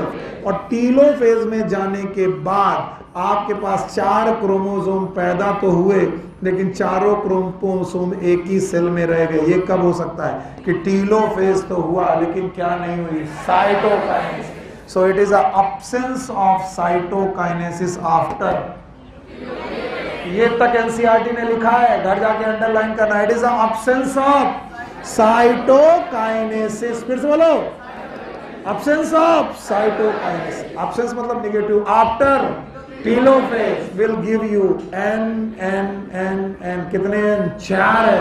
तो आप बताओ हैप्लॉइड हुए, डिप्लॉइड हुए कि टेट्राप्लॉइड? टेट्राप्लॉइड। तो बताओ टेट्राप्लॉइड जब हुए आप, तो आपके क्रोमोसोम पेयर में बढ़े कि सेट में? सेट में। आप कहते थे 2n और आप हो कैसे गए? 4n। तो क्या बढ़ा? क्रोमोसोम। और क्रोमोसोम का नंबर 1 2 बढ़ा कि सेट बढ़ा? तो सेट ऑफ क्रोमोसोम का बढ़ जाना, it is euploidy. It is increase और change. It is change in set of chromosome. Chromosome के सेट का चेंज हो जाना, it is known as euploidy. And this euploidy is also known as polyploidy. क्या बोलते हैं इसे? Polyploidy. This is also known as polyploidy. Shweta, plant breeding में कहां यूज किया था?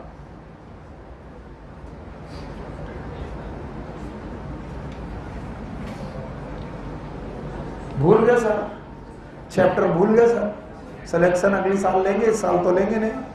आपको पॉलीप्लॉइडी ब्रीडिंग पढ़ाई गई नहीं? भूल गए होगे। म्यूटेशन ब्रीडिंग, पॉलीप्लॉइडी ब्रीडिंग, किसी को याद नहीं?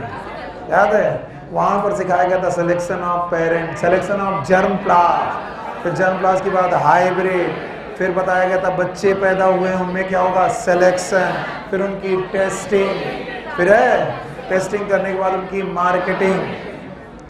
और वहां पर हम लोग पॉलीप्लॉइडी बनाते थे। 2 रेस पढ़ाई थी मैंने। Yes mega. कौन कौन सी 2 रेस थी जो पॉलीप्लॉइडी कर सकती थी? सर पता नहीं कौन सी थी। जाके चैप्टर दोबारा पढ़ना कि वो यूवी रेस थी कि कौन सी रेस थी। और याद रखना लिलियेसी फैमिली का एक मेंबर है कॉल्चीनियम ऑटोमनेल। फिर से बोलो, कॉल्चीनियम ऑटोमनेल है। और ये कॉल्चीनियम ऑटोमनेल से एक सब्सटेंस निकाला जाता है कॉल्चीसिन। फिर से बोलो। और कॉल्चीसिन जब प्लांट में डाला जाता है तो क्या इंड्यूस होती है? पॉलीप्लॉइडी। ये तक भी पढ़ाया, भूल गए? याद है? तो बताओ पॉलीप्लॉइडी ब्लीडिंग कहां पर सिखाई थी और क्या पढ़ाया था? जा करके आज पढ़ना और एग्जाम्पल याद करके आना। बैठो। तो पॉलीप्लॉइडी ब्रीडिंग हमारे लिए खराब है, लेकिन प्लांट के लिए काफी यूजफुल है। तो what is polyploidy? It is a change in number of chromosome in a pair और in a set. Set of chromosome का बदल जाना, it is known as euploidy, also known as polyploidy. तो बताओ एन होना haploid, N होना 2n होना, 3n होना ट्रिप्लॉइड, 4n होना टेट्राप्लॉइड, 5n होना पेंटाप्लॉइड। तो अगर सेट ऑफ क्रोमोसोम में नंबर ऑफ क्रोमोसोम बढ़ रहे हैं, इट इज म्यूटेशन। बोलो क्या? और जाकर के दोबारा चैप्टर रिवाइज करो। और मैंने पढ़ाया था म्यूटेशनल ब्रीडिंग में पॉलीप्लॉइडी ब्लीडिंग होती है, और ये म्यूटेशन हम लोग करवा सकते हैं कॉल्चीसिन से, यूवी रेज से। कौन कौन सी रेज मैंने पढ़ाई थी वो याद करके आप। सर बिल्कुल हवा नहीं है कि अभी कभी आपने पढ़ाया था। चैप्टर का नाम है strategies in the improvement of plant and food production. याद है? Yes sir. चलो, what is euploidy? Chromosome number किसमें? पेयर में कि सेट में? सेट में। हाँ सेट में। अभी एन्यूप्लॉइडी बाकी है मेरे दोस्त। तो अगर तुम अलाउ करो तो मैं इसे हटाऊं। बताओ चेंज इन क्रोमोसोम नंबर कितने प्रकार का? 2। एक कौन? यूप्लॉइड, दूसरा एन्यूप्लॉइड। यूप्लॉइडी में एक दो कि सेट? आइए एन्यूप्लॉइडी देखते हैं, और इस पे सबसे ज्यादा ध्यान देना, क्योंकि यही है जो सिंड्रोम पैदा करेगा। It will produce the syndrome, और कम से कम 3 सिंड्रोम तो आपके कोर्स में है। एडवर्ड, डाउन, क्लाइनेफिल्टर, टर्नर, मतलब भाड़ में जाए, हमको कौन सा पढ़ना है कि नहीं? चलो बताओ, एन्यूप्लॉइडी। अब सुनो बच्चे मेरे, इधर मान लीजिए आपके पास डिप्लॉयड कंडीशन है, ये रही वो डिप्लॉयड कंडीशन 23 जगह है। मैं 4 जगह दिखा सकता हूं, मेरे पास जगह नहीं है और मैं उतना अच्छा ड्राइंग नहीं कर पाता। और ये भी बेटा 23 जगह पर क्रोमोसोम, ये मेल है और ये फीमेल है। मेल और फीमेल अपने गैमीट बना रहे हैं। मुझे इस क्वेश्चन का जवाब आप ही लोग देंगे, नहीं तो मैं बैठा रहूंगा। बताओ, गैमीट बना रहे हैं और दोनों हैं डिप्लॉयड। बताइए, दोनों लोग डिप्लॉयड हैं। Gamete is always haploid. Meiosis की माइटोसिस, मियोसिस के दौरान इन क्रोमोसोम का आपस में सेपरेशन होगा। इसी को बोला गया था सेग्रीगेशन, लॉ ऑफ सेग्रीगेशन। बताओ कितनी जगह सेग्रीगेशन होगा? 23 जगह पर क्रोमोसोम अलग होंगे। आज इस सेग्रीगेशन का एक नाम और सुनो, इसे बोलते हैं डिसजंक्शन। बोलो, ये नाम आप लोग याद रखिएगा क्योंकि क्वेश्चन इसी नाम से आएगा। बताओ, दोनों क्रोमोसोम का अलग होना, डिसजंक्शन। पहला क्रोमोसोम अलग हुआ, दूसरा अलग हुआ, ऐसा कितनी जगह डिसजंक्शन? 23। मान लीजिए डिसजंक्शन के दौरान कोई एक क्रोमोसोम डिसजंक्शन नहीं हुआ। जब नहीं हुआ तो क्या हुआ, आइए देखते हैं। मियोसिस होने पर सारे क्रोमोसोम डिसजंक्शन हो गए। पहला हो गया, दूसरा हो गया, तीसरा हो गया। एक का डिसजंक्शन नहीं हुआ, सॉरी, डिसजंक्शन होने पर एक क्रोमोसोम आया, इधर एक आया, एक आया। एक क्रोमोसोम दोनों के दोनों लेकर के चला आया। दोनों लेकर के चला आना मतलब पहले पेयर का डिसजंक्शन हुआ, दूसरे का हुआ, तीसरे का हुआ, और भी सारे का हुआ, पर इसका नहीं हुआ। इसका नहीं हुआ, इसका मतलब यहां पर पेयर अलग हुआ कि साथ आ गया? साथ। अब ये मेल है तो इसे बोलेंगे स्पर्म। सर ये स्पर्म आ गया। अब बेटा उसी बंदे का दूसरा गैमेट कैसा होगा, जरा देखने लायक बात है। पहले पेयर का डिसजंक्शन हो गया तो पहला क्रोमोसोम तो अनपेयर्ड होगा, दूसरा अनपेयर होगा, तीसरा अनपेयर होगा, और जिसका डिसजंक्शन नहीं हुआ वहां पर क्रोमोसोम होगा कि नहीं होगा? नहीं होगा, खाली जगह होगी। खाली जगह हो। क्यों खाली जगह होगी? क्योंकि उसका पेयर उसी के पास है कि अलग आ गए? अलग आ गए। बताओ, ये स्पर्म है और ये भी क्या है? स्पर्म। और मैंने कहा कि ओवा नॉर्मल बन गए। मैंने ऐसे कहा कि ओवा नॉर्मल बन गए। मैंने ये नहीं कहा कि ओवा नॉर्मल बनेंगे, मैंने कहा बन गए। बन गए तो मान लो ओवा नॉर्मल बन गए, और ओवा के सारे पेयर में डिसजंक्शन नॉर्मल हुआ। अब ये रहे ओवा और ये रहे स्पर्म, और ये दोनों लोग आपस में मेट कर रहे हैं, ब्रीडिंग कर रहे हैं। ब्रीडिंग करने पर इस स्पर्म, जिसका नाम है स्पर्म नंबर 1, ओवा नंबर 1 के साथ फ्यूज करा रहे हैं। प्लीज फ्यूज कराइए और मुझे बताइए क्या हो रहा।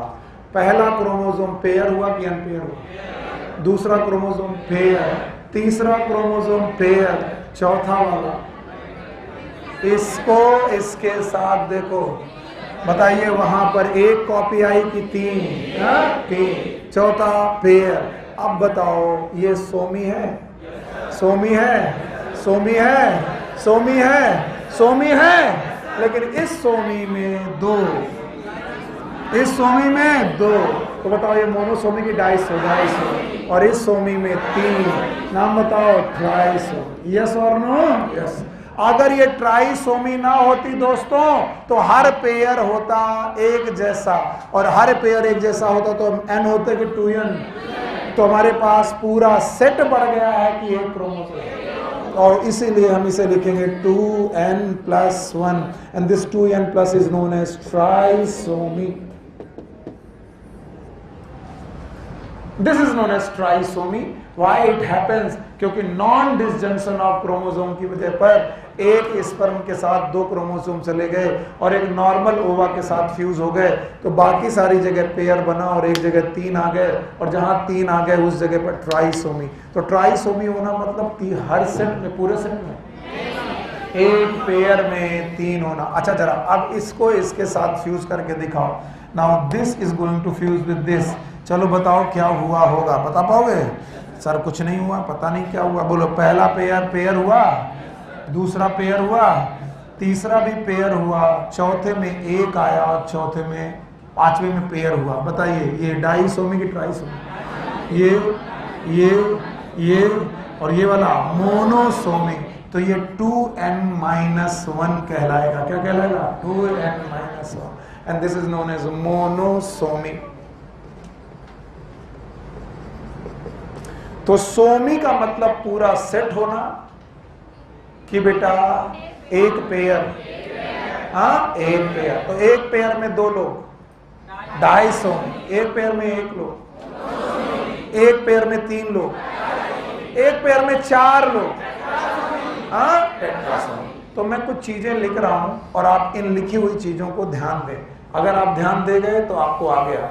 चलिए इन सारी चीजों को ध्यान दीजिए। बताइए 2n+1, क्या ये ट्राइसोमी है? बताइए 2n+1+1, ये ट्राइसोमी एक जगह है कि दो जगह? दो जगह। It is double trisomy. +1+1 को मैंने 2 क्यों नहीं लिख दिया? क्योंकि एक पेयर में कि अलग अलग? अलग अलग। अच्छा बताओ 2n-1, इसका मतलब एक बचा हुआ है उसमें से, बाकी नहीं है। ये सर नो? अच्छा बताओ 2n-1-1 डबल मोनोसोमी, यानी दो जगह पर एक एक क्रोमोसोम बचा है। एक क्रोमोसोम बचना पेयर में, इट इज मोनोसोमी। और अब जो मैं लिख रहा हूं बता दिया तो मजा आ जाएगा। 2n+2, एक जगह पर दो बढ़ गए, तो दो पहले से दो बढ़ गए, total 4। It is known as tetrasomy. और सर 2n-2, इसका मतलब एक जगह से दोनों गायब हो गए। गायब होना मतलब नल, नल मतलब zero, and it is known as nullisomy. It is known as nullisomy. So somic condition are of so many types, और इन so many types of somic condition को मैंने आपके सामने पढ़ाया। पढ़ा 2n+1 trisomy, 2n+1+1 double trisomy, 2n-1 monosomy, 2n-1-1 double monosomy, 2n-2 नलीसोमी and 2n+2 tetrasomy. और वो चीज जो तुम चाहते मैं वो नहीं बोलूंगा, इसलिए तुम हमारे बोलने पर ध्यान दो। 2n-1-1, 2n+1+1, 2n-2। 2n-2 का मतलब है एक पोजीशन के दोनों क्रोमोसोम रहेगी गायब, गायब, दोनों गायब। 2n-2, तो one position is known as 2n-2। अब हटा रहा हूं मैं इसे, हटा दें। अब इन बेटा कंडीशन से जुड़ी हुई कंडीशन, पहली condition Patau's syndrome, it is known as Patau's syndrome. और जब मैं ये लिखता हूं तो लिखता हूं इट इज 2n+1। अच्छा बताओ 2n+1 इज ट्राइसोमी, लेकिन अभी भी आपको नहीं मालूम कि ये ट्राइसोमी हुई कहां है, इसलिए आपको इस +1 के आगे लगाना पड़ेगा 13th क्रोमोसोम। 13वें क्रोमोसोम की ट्राइसोमी कहलाती है पटाउस सिंड्रोम। और इसमें जब बच्चा पैदा होता है तो सर की जो क्रेनियम होती है वो रप्चर हो सकती है, क्लेफ्ट पैलेट हो सकता है, तालू कटा हो सकता है, जीभ कटी हो सकती है। These are known as Patau's syndrome. मर जाते हैं बच्चे बहुत जल्दी, एनेंसेफेली बोलते हैं कई बार, ब्रेन ही नहीं होता या फिर हेड ही नहीं होता, पटाउस सिंड्रोम। या फिर पैदा होते तो ब्रेन बहुत कम डेवलप होता और ब्रेन बॉक्स नहीं होता। अभी मैं फिर से 2n+ लिखने जा रहा हूं, लेकिन इस बार लिख रहा हूं एडवर्ड सिंड्रोम, एडवर्ड सिंड्रोम। और एडवर्ड सिंड्रोम लिखते वक्त मैं फिर से 2n+1 लिख रहा हूं। 2n+1 लिखना सफिशिएंट नहीं है, क्योंकि केवल ये बताता है कि एक पेयर में एक क्रोमोसोम बढ़ा है, ये बिल्कुल नहीं बताता कि वो पेयर कौन सा है। इसलिए हमें वो पोजीशन बतानी पड़ेगी। 18वां क्रोमोसोम, 18वें क्रोमोसोम की trisomy, it is known as Edward syndrome. अब बताओ पहला क्रोमोसोम 2 होंगे कि 3? दूसरा, तीसरा, 34 चौथा, 18वां 3, 19वां 2, बाकी सब 18वां 3 और यहां पर 13वां 3। अब आओ down syndrome, it is in your course. जो मैं ब्लू कलर से लिख रहा हूं ये आपके कोर्स में डाउन सिंड्रोम। फिर से मैं 2n+1 ही लिखूंगा। आप कहोगे सब 2n+1 है तो अलग कैसे हैं? अलग है इनकी पोजीशन में। इट इज 21st क्रोमोसोम, 21, यानी बाकी क्रोमोसोम एक जैसे हैं और 21वां क्रोमोसोम इसमें ट्राइसोमी हो गया। Now the Klinefelter syndrome,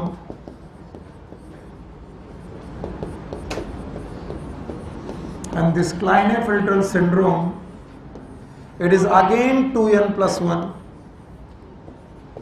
2n+1, पर अब की बार मैं बोलूंगा इट इज 23rd क्रोमोसोम, 23वां क्रोमोसोम है जिसकी ट्राइसोमी है। और 23वां क्रोमोसोम क्या होता है? Sex chromosome, and it represent like this, ऐसे रिप्रेजेंट होगा XXY, and this is Klinefelter syndrome. तो बताओ यहाँ पर 2X और 1Y है, इसका मतलब 3 क्रोमोसोम है, and that's why it is known as trisomy.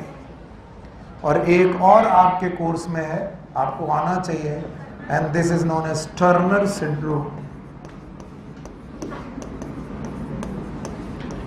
और आप बताओ ये कंडीशन मैंने क्या लिखी? 2n-1, yes it is monosomy, और वो भी मोनोसोमी में भी पोजीशन बताना बाकी है। 23rd 23वें क्रोमोसोम की मोनोसोमी है, इसलिए हर बार +1 लिखने के बाद आपको पोजीशन बतानी पड़ेगी।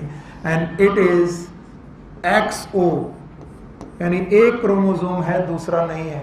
सी इज फीमेल बट स्टेराइल, ये फीमेल है लेकिन स्टेराइल है। बताइए यही ग्रॉस ओवर होता तो क्या होता? मेल होता।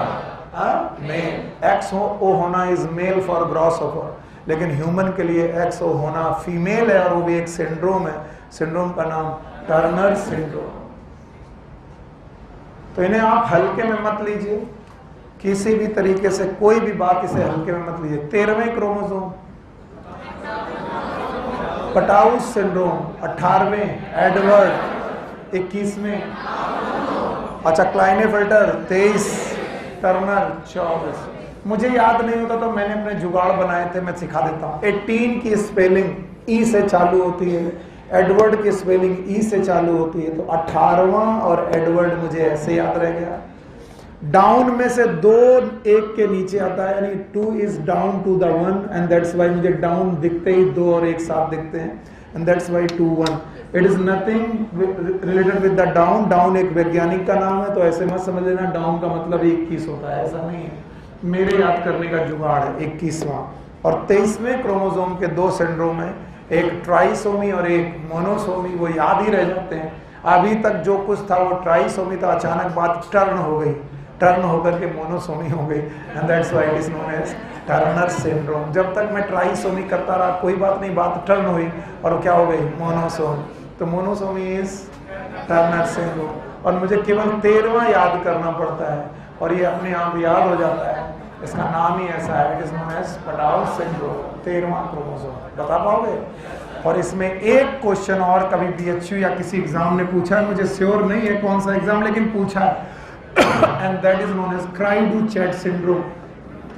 Cry-do-chat syndrome, and it is also known as cat cry syndrome. जब बच्चा पैदा होगा और थोड़ा बड़ा होने लगेगा तो उसके रोने की आवाज ऐसे लगेगी जैसे कहीं बिल्ली रो रही है, and that's why it is known as cat cry syndrome.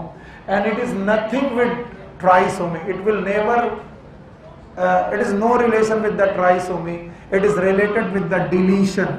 ये डिलीशन से रिलेटेड है। बताइए डिलीशन नंबर में चेंज होता है कि स्ट्रक्चर में? स्ट्रक्चर में। And the deletion of 5th chromosome, 5वें क्रोमोसोम का डिलीशन हो जाता है, और उसकी वजह से आपको एक सिंड्रोम पैदा होता है। नाम बताओ? क्राई-डू-कैट सिंड्रोम या फिर cat cry syndrome, and it is due to deletion. अब चलो जितने सिंड्रोम है इनके नाम मुझे बताओ। 5 से चालू करते हैं। 5, 13, 18, 21, 23। एक साथ है, इंक्रीजिंग ऑर्डर। 5, 13, 18, 21, 23। बता दोगे? देखते हैं बताते हो। चलो 5वें से क्राइडू कैट सिंड्रोम है, क्राइडू चैट सिंड्रोम है। बताइए ट्राइसोमी, मोनोसोमी की deletion? Deletion, deletion of 5th chromosome. 13वें क्रोमोसोम में है, बोलो क्या ये पटाउ सिंड्रोम है? 13वें क्रोमोसोम की मोनोसोमी, डाइसोमी, ट्राइसोमी, पटाउस हो गया। 18वें में आए, बोलो एडवर्ड सिंड्रोम है, मतलब मोनोसोमी की ट्राइसोमी। 21वें में आए, ट्राइसोमी हुई, बोलो डाउन सिंड्रोम। 23वें में आए, 2 हैं, एक कौन? मोनोसोमी और एक ट्राइसोमी। क्लाइनेट सिंड्रोम और मोनोसोमी। हाँ, so this was the total mutation. तुम में से कितने लोग हैं जो इन म्यूटेशन को 2 मिनट में रिवाइज करके मेरे पास दे पाएंगे? देखता हूं मैं। चलो बताओ म्यूटेशन कितने प्रकार के? 2 दिख रहा है। एक क्रोमोसोम, जीन से निपट लें। कितने? 2। एक और 5 फ्रेम से हो गया। जीन की डेफिनेशन याद है? It is a sequence of nitrogen base upon DNA. Chromosomal mutation में है, 2 प्रकार का है। एक कौन? स्ट्रक्चर और स्ट्रक्चर कितने प्रकार के? 4। Deletion, addition, duplication and reciprocal translocation. Philadelphia याद है? रेसिप्रोकल ट्रांसलोकेशन है। यस। आगे आओ। नंबर कितने प्रकार का? 2। Euploidy, aneuploidy. यूप्लॉइडी का नाम पॉलीप्लॉइड, याद है? यूप्लॉइडी में सेट चेंज होगा कि pair? Set. n 2n 3n 4n होना, इट इज यूप्लॉइडी। यूप्लॉइडी में क्या हो जाएगा और क्या नहीं होगा? टीलोफेज होगा और साइटोकाइनेसिस नहीं होगा। पक्का? फिर आए एन्यूप्लॉइडी, बोलो। यहाँ पर सेट है कि पेयर में 3 तो ट्राइसोमी, 2 तो डाइसोमी, 1 तो मोनोसोमी, 0 तो नॉलिसोमी, 4 तो टेट्रासोमी। ज्यादातर सिंड्रोम ट्राइसोमी के। किसके हैं? ट्राइसोमी। एक बेटा मोनोसोमी का, एक डिलीशन का। डिलीशन वाला ट्राइडू कैट। 5वां है ट्राइसोमी के 5, याद है? 4 बोलो। 13 पटाउ, 18 एडवर्ड, 21 डाउन, 23 क्लाइनफेल्टर और मोनोसोमी का 1। It is known as Turner syndrome. Now the Mendelian disorder.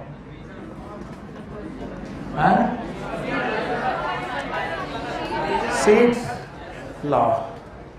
चलो भाई सीट पढ़ लो।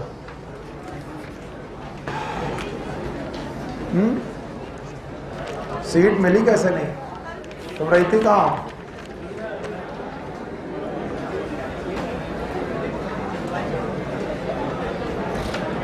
ओके बेटा इसे ऑफ कर दो।